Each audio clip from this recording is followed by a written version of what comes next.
राम राम राम राम राम राम राम राम राम नारायण नारायण। उसकी प्रसन्नता का, आनंद का क्या ठिकाना। उस आनंद में विभोर होकर भगवान का प्रेमी भक्त कभी हंसता है, कभी रोता है, कभी नाचता है और कभी चुप होकर शांत हो जाता है। वाग गद गदा द्रवते यस्य चित्तम रुदत्य भीक्षणम हसति क्वचिच्च विलज्ज उद्गायति नृत्यते च मद भक्ति युक्तो भुवनम पुनाति। जित देखऊं तित श्याममयी है, श्याम कुंज बन जमुना श्यामा, श्याम गगन घन घटा छई है, सब रंगन में श्याम भरो है, लोग कहत यह बात नहीं है, हाँ बौरी कई लोगन ही की, श्याम पुतरिया बदल गई है, चंद्र सार रवि सार श्याम है, मृग मद सार काम विजयी है, नीलकंठ को कंठ श्याम है, मनहु श्यामता बेल बई है, श्रुति को अक्षर श्याम देखियत, दीप शिखा पर श्याम तई है, नर देवन की कौन कथा है, अलख ब्रह्म छवि श्याममयी है। जिसकी वाणी मेरे नाम गुण और लीला का वर्णन करती करती गदगद हो जाती है, जिसका चित्त मेरे रूप गुण प्रभाव और लीलाओं को याद करते करते द्रवित हो जाता है, जो बारंबार रोता रहता है, कभी कभी हंसने लग जाता है, कभी लज्जा छोड़कर ऊंचे स्वर से गाने लगता है, कभी नाचने लग जाता है, ऐसा मेरा भक्त सारे संसार को पवित्र कर देता है। इस तरह उसका जीवन अलौकिक आनंद से परिपूर्ण हो जाता है। फिर उसके लिए कुछ भी करना, जानना और पाना बाकी नहीं रहता। वह सर्वथा पूर्ण हो जाता है, अर्थात उसके लिए किसी भी अवस्था में, किसी भी परिस्थिति में कुछ भी प्राप्त करना बाकी नहीं रहता।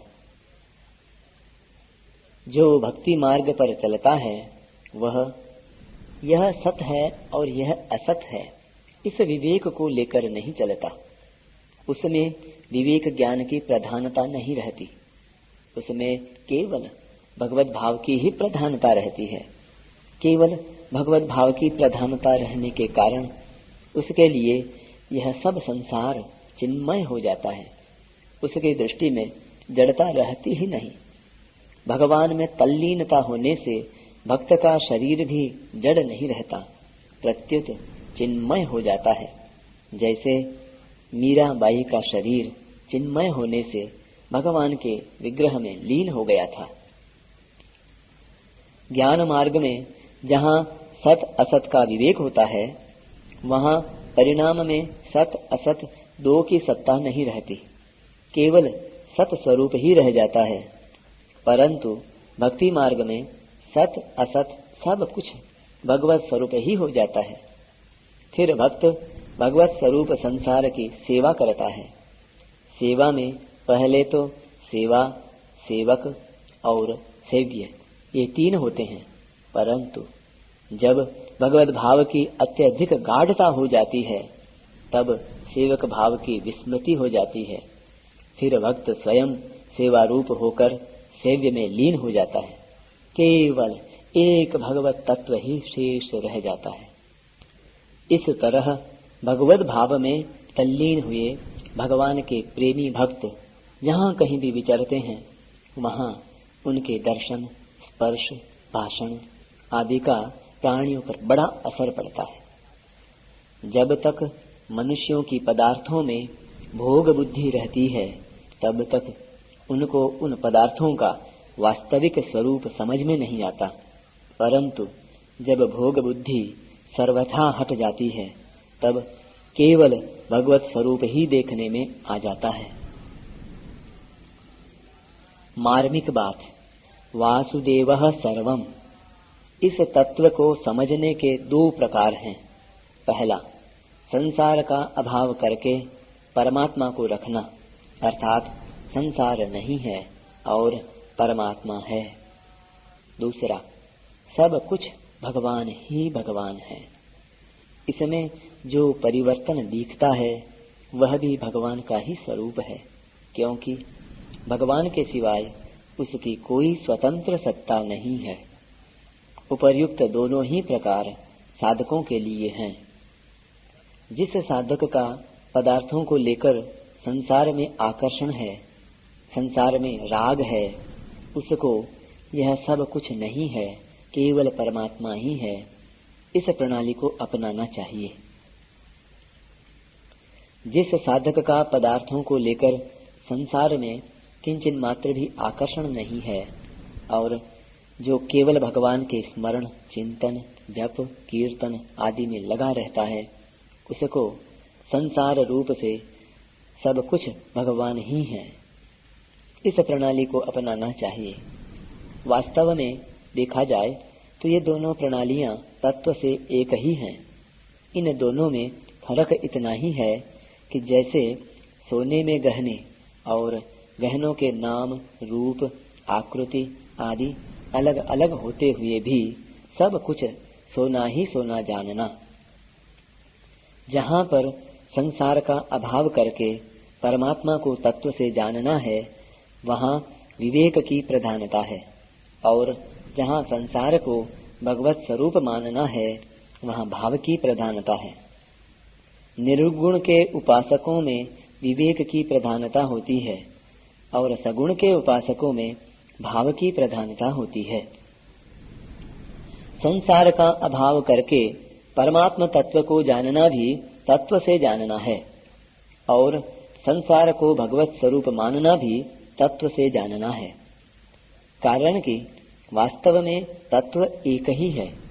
फर्क इतना ही है कि ज्ञान मार्ग में जानने की प्रधानता रहती है और भक्ति मार्ग में मानने की प्रधानता रहती है।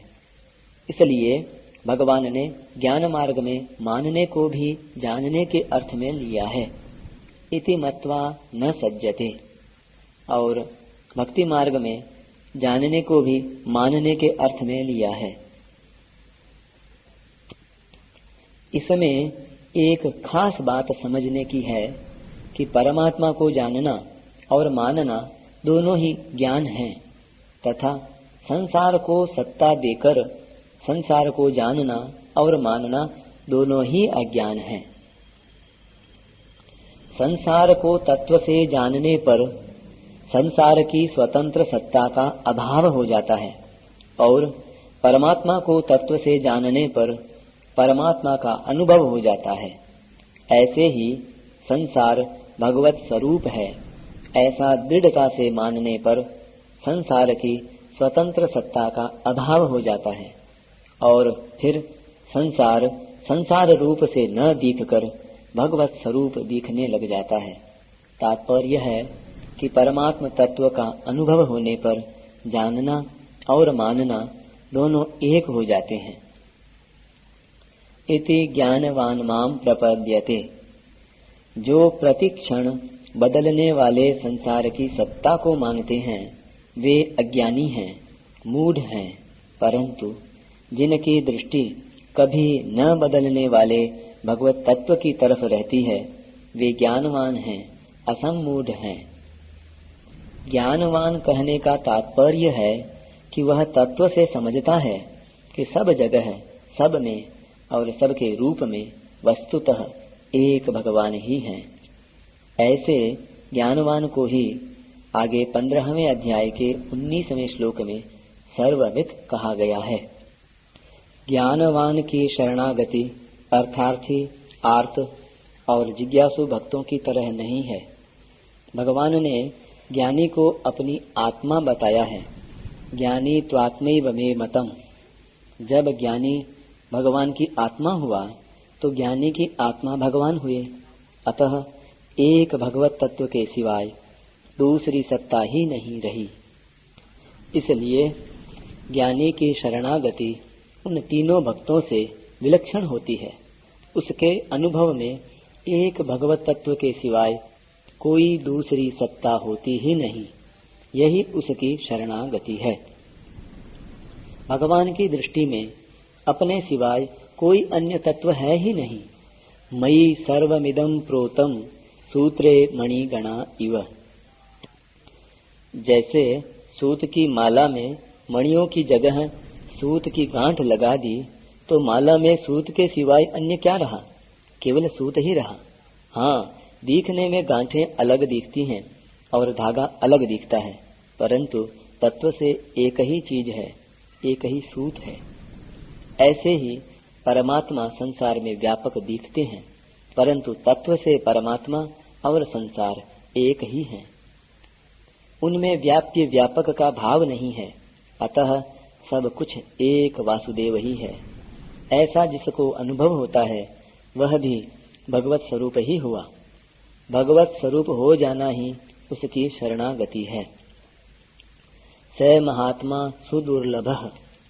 बहुत से मनुष्य तो हमें परमात्मा की प्राप्ति करनी है इस तरफ दृष्टि ही नहीं डालते और ऐसा चाहते ही नहीं।